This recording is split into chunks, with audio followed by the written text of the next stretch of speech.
CPF వాళ్ళందరూ ఏం చేయాలి, మనం ఆర్మీ కదా, వీళ్ళు ఆర్మీ, ఈయన మేజర్, ఈయనే వీళ్ళ శాలరీ ఇవ్వడం, వీళ్ళే మేజర్ శాలరీ మేజర్ ని అలా మేనేజ్ చేయాలి. ఇప్పుడు వైజాగ్ లో మీటింగ్ అనమాట, మేనేజర్ ని మెయింటైన్ చేయాలి. ఇప్పుడు ఏం చేస్తా అంటే ఆ డబ్బంతా తీసుకుంటాడు, ఎంతకి ఎంతమంది పంపించారు, ఎంత వచ్చింది, ఎంత ఖర్చు అయింది, ఈ డీటెయిల్స్ ఉండవు. ఎందుకంటే మేజర్ ని సామాన్యమైన సిపాయి అడగకూడదు అనమాట. ఎంత వచ్చింది తెలియదు ఎవరికి. అక్కడ మీటింగ్ జరిగింది, మన కడపలో మీటింగ్ పెట్టాడు, 2000 మంది వస్తారు, రాబోతున్నారు, 7 లక్షల దాకా ఖర్చు వస్తుంది అని పెద్ద పెద్ద ఓవర్ యాక్షన్ డైలాగులు అని చెప్పాడు. తిప్పి కొడితే అక్కడికి 350 మంది రాలే, 350 మంది రాలే. కానీ దానికి మామూలు పబ్లిసిటీ కాదు, మామూలుగా అడుగుతుండడం కాదు.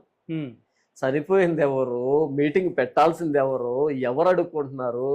అసలు ఎంత దారుణం అంటే ఇలాంటి బెగ్గర్ని ఇంతవరకు నేను చూడలేదు. ఎవరెస్ట్ శిఖరం అంత ఎత్తుగా ఎదిగిపోయి అడుగు తింటున్నటువంటి